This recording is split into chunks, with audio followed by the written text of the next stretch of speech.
Alors pour ça, je vais d'abord demander à Aurélie Radisson, qui est la directrice adjointe du CEDRE ici, de nous dire un peu, voilà, déjà où nous nous trouvons, à quels besoins vous répondez au CEDRE, et puis,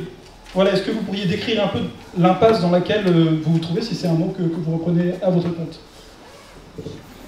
Nous le reprenons facilement à notre compte. Donc bienvenue au CEDRE. Donc ici, vous êtes dans un lieu d'accueil du Secours catholique, un lieu d'accueil qui est spécialisé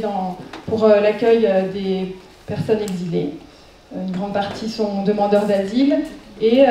ils sont accueillis ici en journée. Ce n'est pas un lieu d'hébergement, ils sont accueillis ici en journée pour trouver un soutien à la fois moral, puisqu'on le sait, c'est important de pouvoir trouver du soutien, de l'écoute, un lieu où il fait bon vivre quand on est loin de chez soi et dans des situations de précarité graves. Et aussi trouver du soutien administratif, juridique et social, puisque une grande partie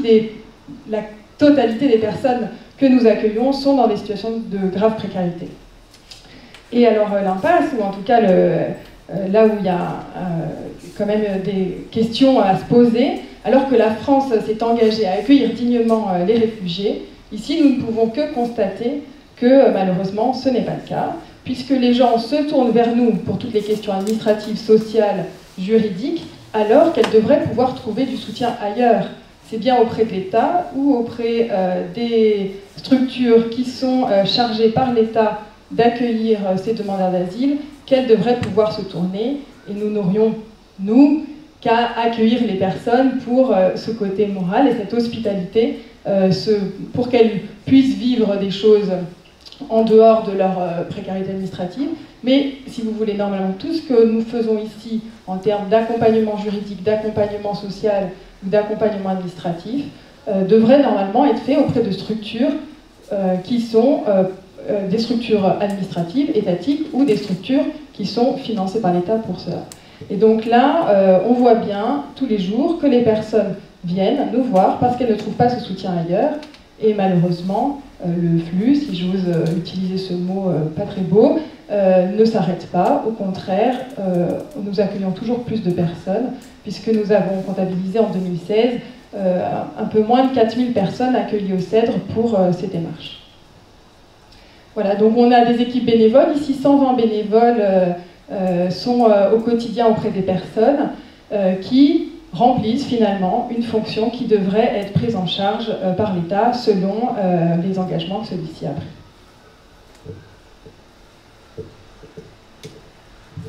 Est-ce que tu pourrais nous en dire un petit peu plus sur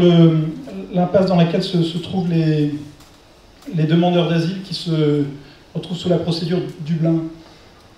Oui, alors parmi les personnes exilées que nous accueillons, à la fois ici au CEDRE, mais aussi dans d'autres équipes du Secours catholique un peu partout en France, il y a ceux et celles qui souhaitent une protection, qui sont en quête d'une protection, et qui n'ont pas l'autorisation de la demander en France. Ce sont les demandeurs d'asile,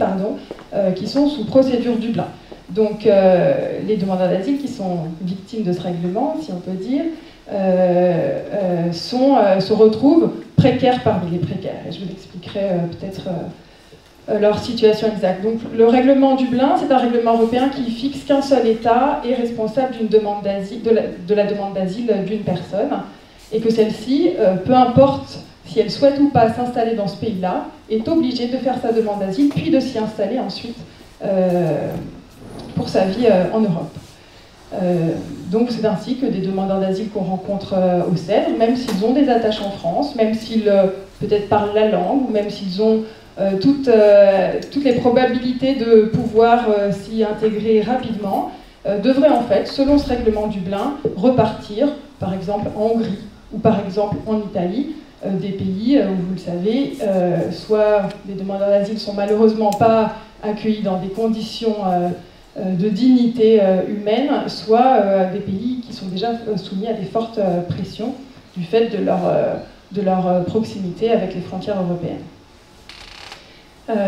Donc concrètement, on se retrouve avec bien sûr des personnes qui sont obligées, selon ce règlement, de s'installer dans un endroit où elles ne le souhaitent pas, des pays qui se retrouvent à l'inverse obligés d'accueillir des personnes qui ne veulent pas venir, donc en termes d'intégration,